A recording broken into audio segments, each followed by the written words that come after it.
vibeBooks presents Oliver Twist, Chapter 21, by Charles Dickens. Chapter 21, The Expedition. It was a cheerless morning when they got into the street, blowing and raining hard, and the clouds looking dull and stormy. The night had been very wet. Large pools of water had collected in the road, and the kennels were overflowing. There was a faint glimmering of the coming day in the sky, but it rather aggravated than relieved the gloom of the scene, the somber light only serving to pale that which the street lamps afforded, without shedding any warmer or brighter tints upon the wet housetops and dreary streets. There appeared to be nobody stirring in that quarter of the town. The windows of the houses were all closely shut, and the streets through which they passed were noiseless and empty. By the time they had turned into the Bethnal Green Road, the day had fairly begun to break. Many of the lamps were already extinguished. A few country wagons were slowly toiling on towards London. Now and then a stagecoach, covered with mud, rattled briskly by, the driver bestowing, as he passed, an admonitory lash upon the heavy wagoner who, by keeping on the wrong side of the road, had endangered his arriving at the office a quarter of a minute after his time. The public houses, with gas lights burning inside, were already open. By degrees, other shops began to be unclosed, and a few scattered people were met with. Then came straggling groups of laborers going to their work, then men and women with fish baskets on their heads, donkey carts laden with vegetables, chaise carts filled with livestock or whole carcasses of meat, milk women with pails, an unbroken concourse of people trudging out with various supplies to the eastern suburbs of the town. As they approached the city, the noise and traffic gradually increased. When they threaded the streets between Shoreditch and Smithfield, it had swelled into a roar of sound and bustle. It was as light as it was likely to be, till night came on again, and the busy morning of half the London population had begun. Turning down Sun Street and Crown Street and crossing Finsbury Square, Mr. Sikes struck, by way of Chiswell Street, into Barbican, thence into Long Lane, and so into Smithfield, from which latter place arose a tumult of discordant sounds that filled Oliver Twist with amazement. It was market morning. The ground was covered, nearly ankle-deep, with filth and mire. A thick steam, perpetually rising from the reeking bodies of the cattle, and mingling with the fog, which seemed to rest upon the chimney-tops, hung heavily above. All the pens in the center of the large area, and as many temporary pens as could be crowded into the vacant space, were filled with sheep. Tied up to posts by the gutter side were long lines of beasts and oxen 3 or 4 deep. Countrymen, butchers, drovers, hawkers, boys, thieves, idlers, and vagabonds of every low grade were mingled together in a mass.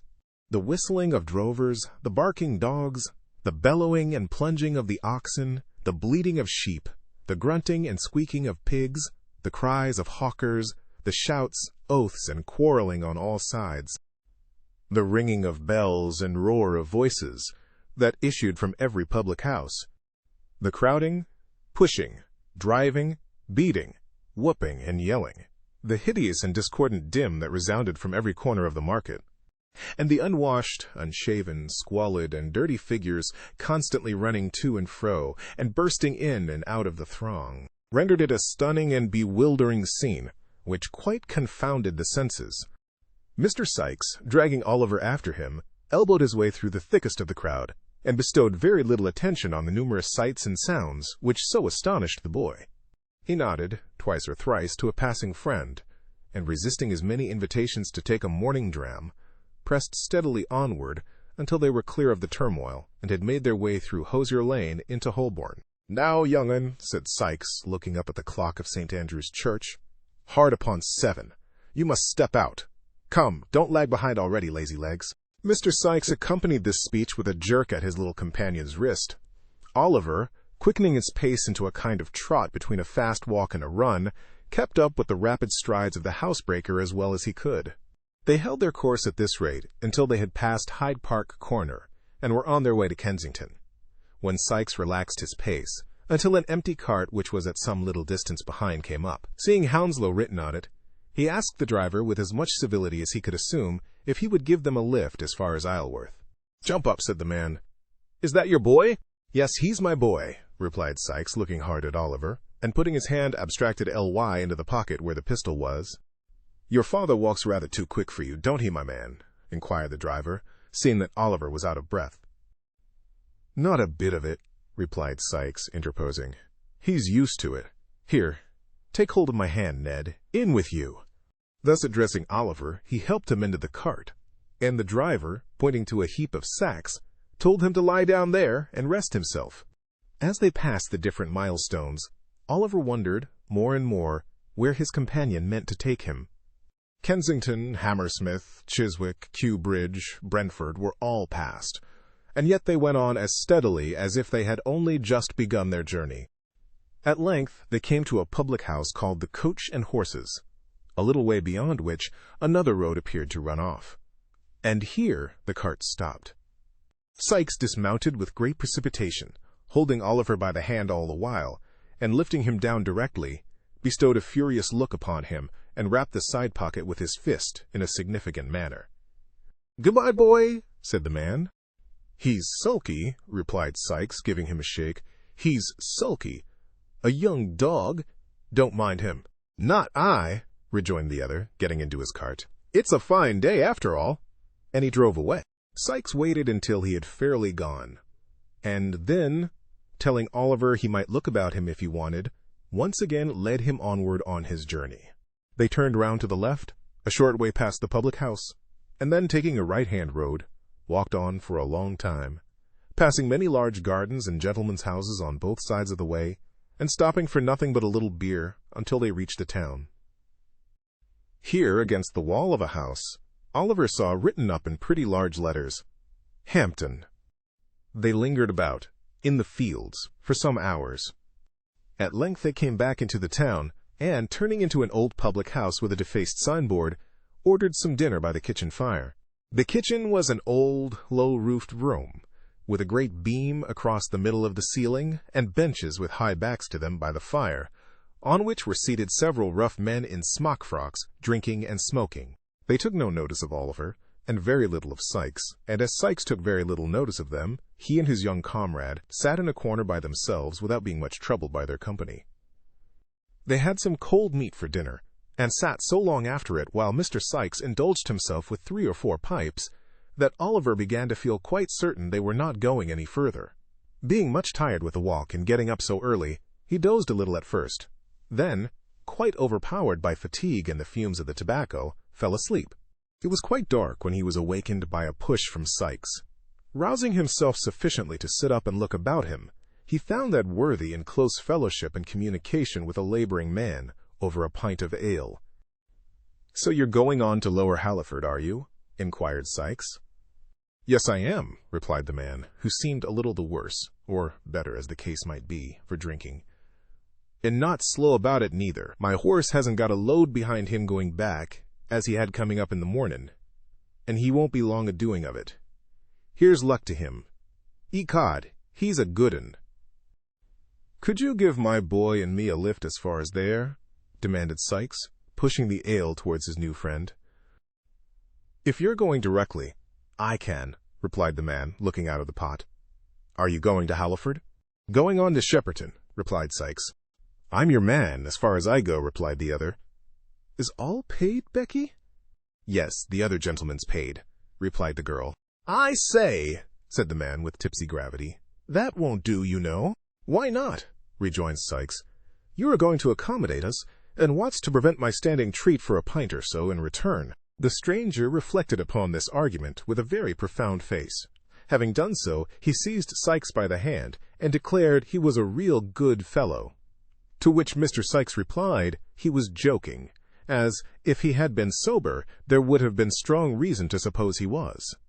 After the exchange of a few more compliments, they bade the company good night, and went out, the girl gathering up the pots and glasses as they did so, and lounging out to the door with her hands full to see the party start. The horse, whose health had been drunk in his absence, was standing outside, ready harnessed to the cart.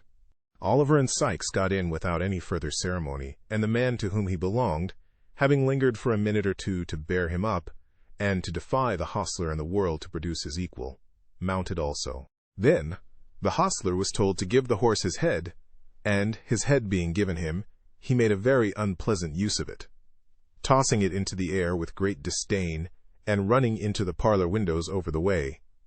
After performing those feats and supporting himself for a short time on his hind legs, he started off at great speed and rattled out of the town right gallantly. The night was very dark.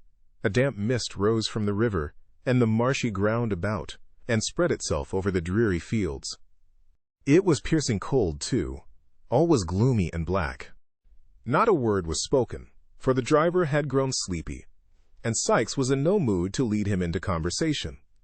Oliver sat huddled together in a corner of the cart, bewildered with alarm and apprehension, and figuring strange objects in the gaunt trees, whose branches waved grimly to and fro, as if in some fantastic joy at the desolation of the scene.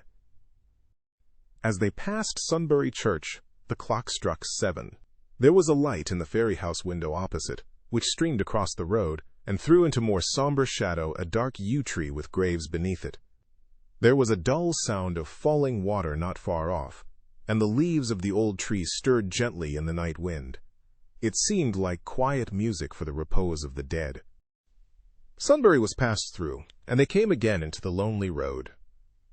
2 or 3 miles more, and the cart stopped. Sikes alighted, took Oliver by the hand, and they once again walked on. They turned into no house at Shepperton, as the weary boy had expected, but still kept walking on, in mud and darkness, through gloomy lanes and over cold open wastes, until they came within sight of the lights of a town at no great distance. On looking intently forward, Oliver saw that the water was just below them, and that they were coming to the foot of a bridge. Sikes kept straight on until they were close upon the bridge, then turned suddenly down a bank upon the left. "The water," thought Oliver, turning sick with fear. "He has brought me to this lonely place to murder me." He was about to throw himself on the ground and make one struggle for his young life, when he saw that they stood before a solitary house, all ruinous and decayed. There was a window on each side of the dilapidated entrance, and 1 story above, but no light was visible. The house was dark, dismantled, and, to all appearance, uninhabited. Sikes, with Oliver's hand still in his, softly approached the low porch and raised the latch. The door yielded to the pressure, and they passed in together. Thank you for tuning into vibeBooks. We hope you enjoyed this journey. Please consider liking, commenting, and subscribing to our channel. Check out our playlist or explore vibeBooks for more classic stories. Until next time, happy listening.